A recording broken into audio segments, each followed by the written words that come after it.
Hello everyone, we're Kayla, Casson, Nelson, and Cleo from the English department at Fujian University. Today, we're here to introduce an intriguing social topic, cohabitation before marriage. Our study specifically focuses on how perspectives on this topic vary across generations and genders in Taiwanese society. As society continues to evolve, we're seeing a significant shift in lifestyle choices. One of the most prominent changes is the decision to cohabit without getting married.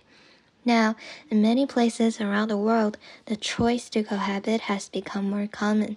With these changes in mind, we wanted to understand how people from different backgrounds view cohabitation.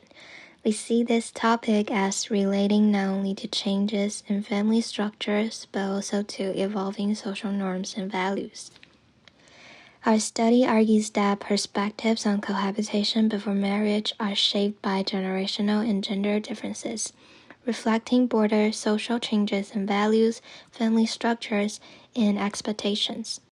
Our research is guided by two main questions. The first one is, what are the perspectives on cohabitation among different age groups?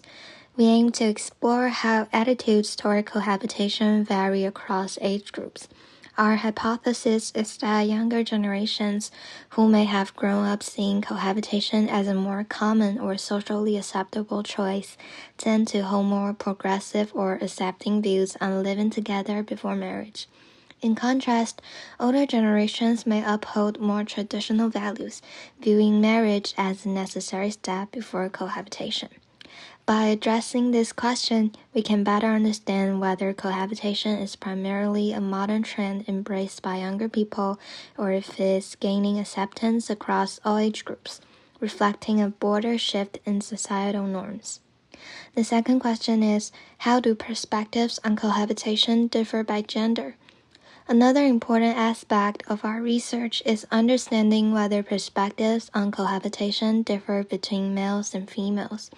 We anticipated that perspectives on cohabitation might differ by gender due to varying societal expectations, personal priorities, or cultural beliefs.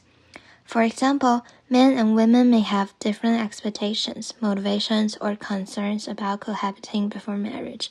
Some studies suggest that men may view cohabitation as a step toward marriage or even as a trial period, while women may have other motivations or concerns. Or we may find no difference at all, which could reflect a trend toward more unified gender perspectives on intimate relationships. So now we are going to talk about the methodology section. Created an online questionnaire via Google Forms shares the link to the questionnaire on social media platforms, such as Instagram and Line. So our data sources includes both female and male intersex, and our questionnaire classifies age group into the categories below 20, among 20 to 30 years old, 31 to 40, and 41 to 50 years old, and 60 years old, and people over 60. And our analysis method is compare and contrast the information and content from the sources we gather, and we will analyze our data using Excel and Canva to organize it into charts. And for the questionnaire, we will ask basic information first, so for example, gender, age, and country.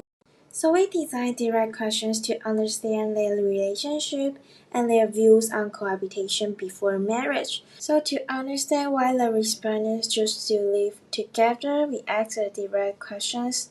What factors influence their decision to live together before marriage? And the options include financial, affection, and convenience. Additionally, we want to find out whether the respondents had experienced negative feedback from their family, society due to their decision to cohabitate before marriage. So we ask the questions, have you ever faced social stigma or criticism from family or society for cohabiting? Hello everyone, I'm Kayla and I am responsible for analyzing the data from our questionnaire. We have divided our resource into two sections, the background of the respondents and their view of cohabitation. First, let's take a look at the background of our respondent. So we received a total of 51 responses, and there were included 18 males and 33 females. When we look at age groups, we found that the majority of respondents were between the ages of 20 and 30, with 34 people in this range. In addition, 3 respondents were under 20, 3 were between 31 and 40 years old, 3 were between 41 and 50, 4 were between 51 and 60, and 4 were over 60 years old. Next, let's focus on their views on cohabitation.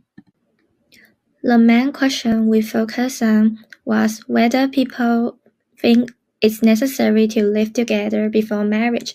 In our research, we found out that across all age groups, more respondents agree with cohabiting before marriage than disagreed, which indicated that it's more important to live together before marriage, and cohabitation was widely accepted among our respondents.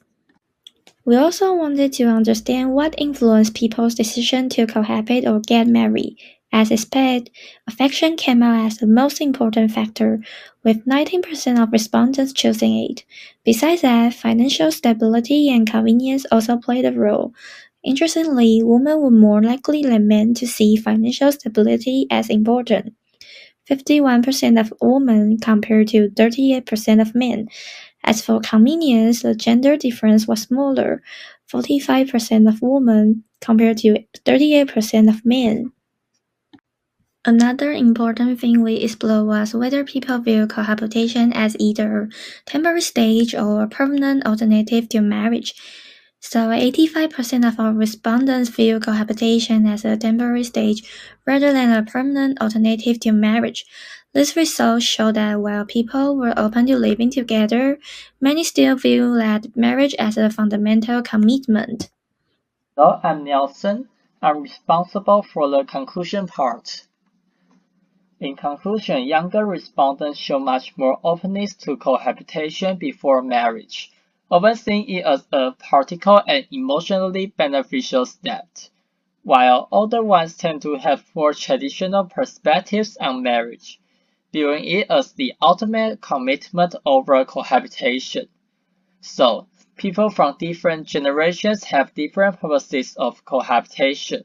For instance, younger people largely see cohabitation as a way to strengthen relationships and taste compatibility, whereas a significant portion of older people see marriage as the foundation of a committed relationship.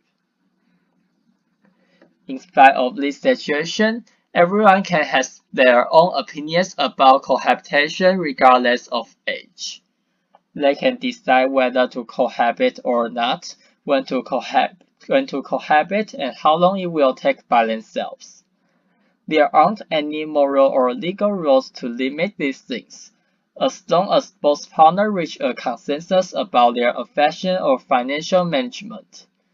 After all, in this democratic society, everyone's perspectives about many things are all diverse and innovative. They can always have distinctive insights into many events and issues such as cohabitation. Moreover, in the future, there are perhaps many policies or social groups that start to support cohabitation, and it may even be more protected by law. For example, partners have the chance to inherit each other's properties without marriage, to enable people to have freer choices of living together and enjoy each other's company without worry. Therefore, it's important to firmly follow our own beliefs and also respect others' views on cohabitation, allowing everyone to be in each other's tolerance and understanding to make choices that best correspond to their unique values and relationships. These are our references.